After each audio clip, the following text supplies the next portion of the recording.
Hello, welcome everybody. My name is Coree Sullivan, founder of This Restored Heart.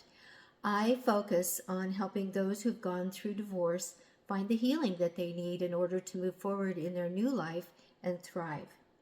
Today we're going to talk about narcissism and how to break free from the result of being in a narcissistic relationship or in relationship with a narcissist.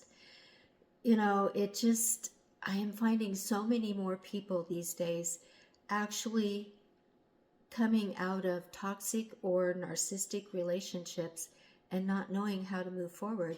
So unfortunately, they stay stuck in all the pain, all of the wounds, and really don't get to discover their identity and be able to move forward and thrive. So I really want to help with that. And so this topic today is all about breaking free from being in relationship with a narcissist or toxic person. You know, if you've been following me, you've heard me talk several times about different things that we can do, but I want to put everything in a concise little message today on my TV show. So, if you've been involved with a narcissist or a toxic person, you know a lot of the characteristics. They love bomb you initially. They can't do enough for you. Then once they know they have you, then the manipulation starts.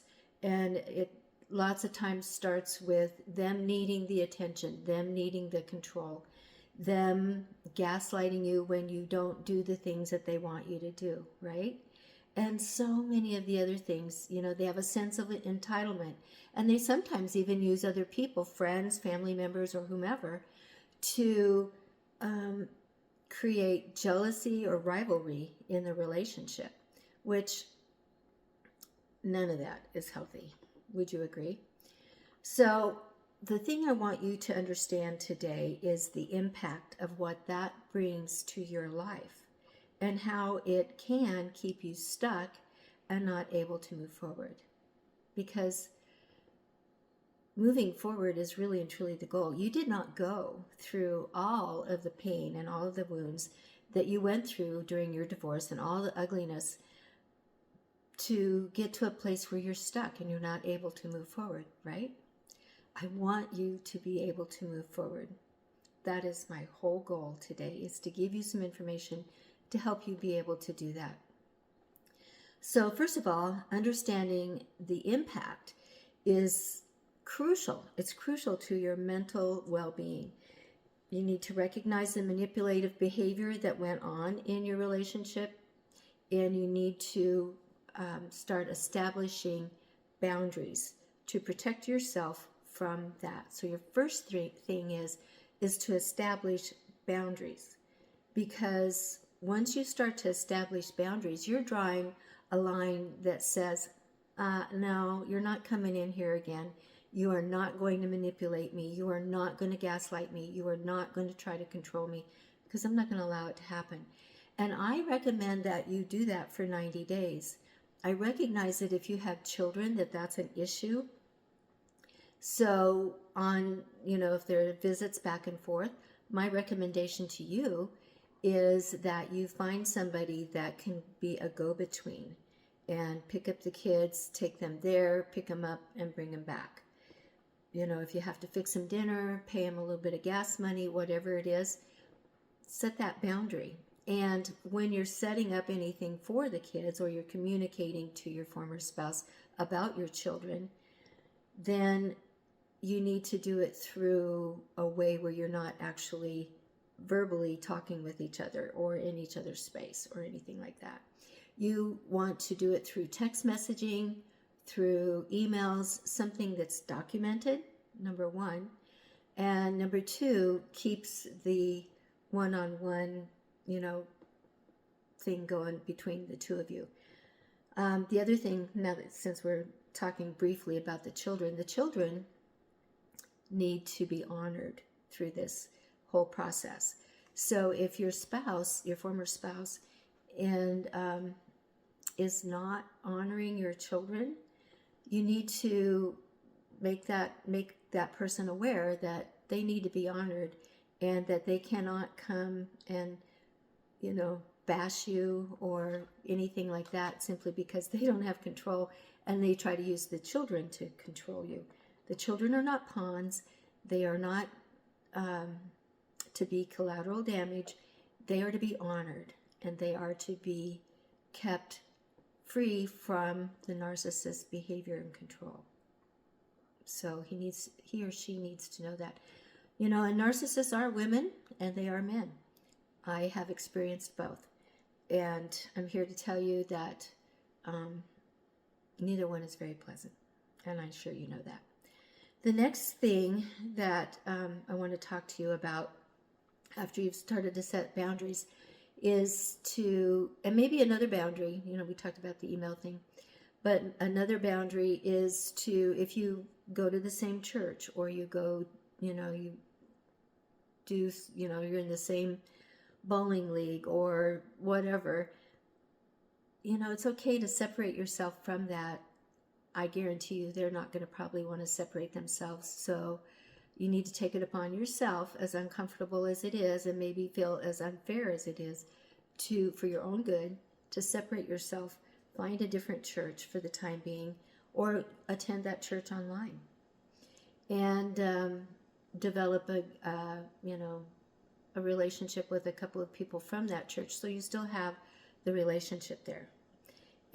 Or if it's another, if it's a sporting thing that you guys did together, or you took cooking classes, whatever, there are other classes and other teams that you can join. And I would recommend that you do that, because that just furthers the boundary that they are not able to contact you. And you may have to extend that too. They cannot contact your family members either, other than, and your children. You'll need to monitor their communication with whether it's mom or dad. Okay. But kids need to still have that relationship. You can't keep them from that relationship, because that damages their little hearts. And that'll be in my co-parenting piece that will be on my website here before too much longer.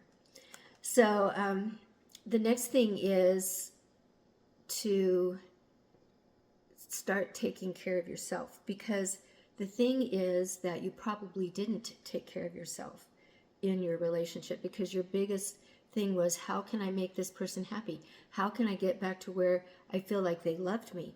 How can I make everything better? Because that's our response. I know, I've been there. That was my response. How can I make this person treat me the way that he did when we were dating? How can I earn back his love? And the thing is, you can't earn back his love or her love, because you were basically part of their charade, part of the mask that they wore. Here's my wife or my husband, and look how awesome they are, and they make me look even better, right? That's really was your role. Well, now you need to take care of yourself so that you can be able to move forward, feel better about yourself, get exercise, eat healthy, get good sleep. If there's certain things that you enjoy doing, like maybe you enjoy pottery, maybe you enjoy going out with friends, go, dancing, or maybe you enjoy, just taking a nice walk. Get somebody to go with you and enjoy those things, because maintaining a healthy diet and practicing self-care will go a long way in rebuilding your identity and how you see yourself and who you really are. And which brings me to my next topic, which is rediscovering your identity.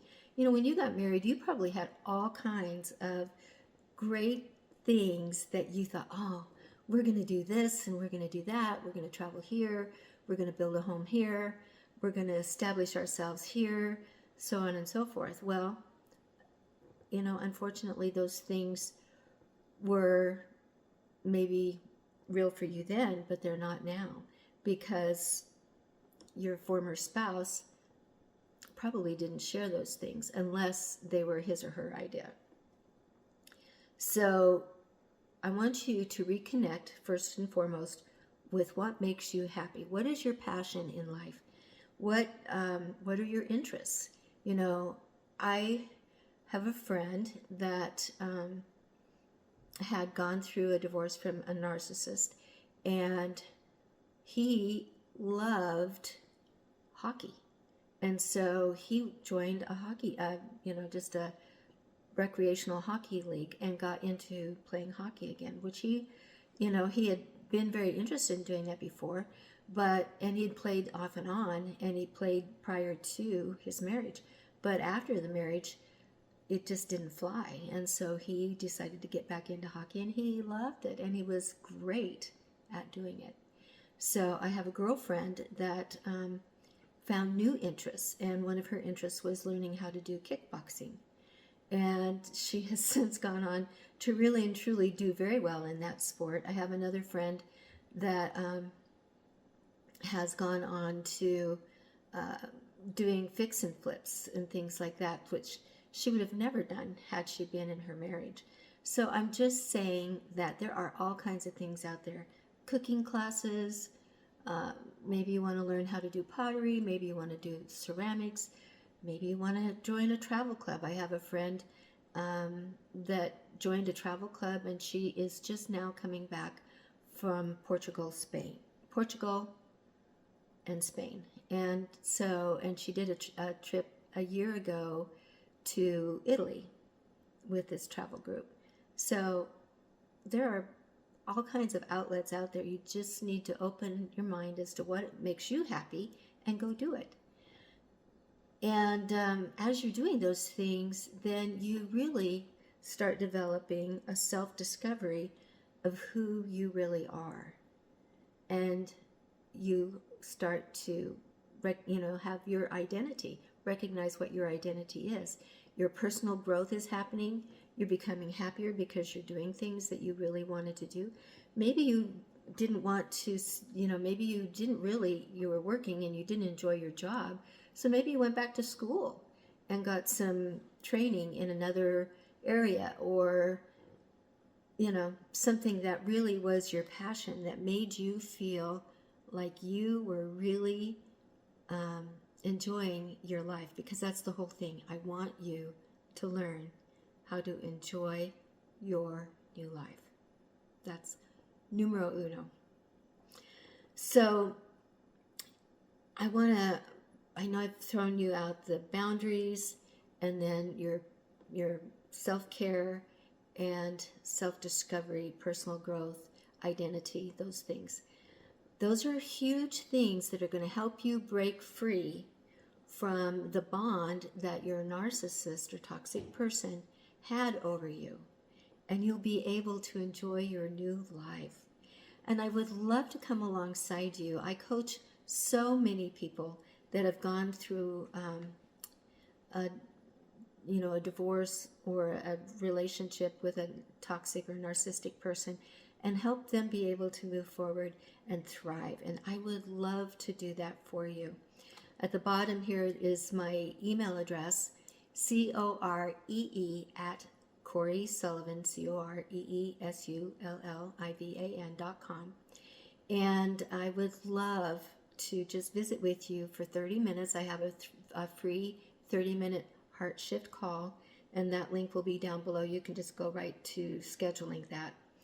And for that 30 minutes, we're going to see where you are right now and where you want to go to, and at least come out of that call with something that will help you be able to move forward. So again, it's my whole heart for you to be able to thrive in your new life and enjoy what the Lord has for you. Jeremiah 29:11 has always been my mantra. The Lord has good plans for my life, has a plan for my life, a plan for good and not evil, plan to prosper. And I know that He has that plan for you.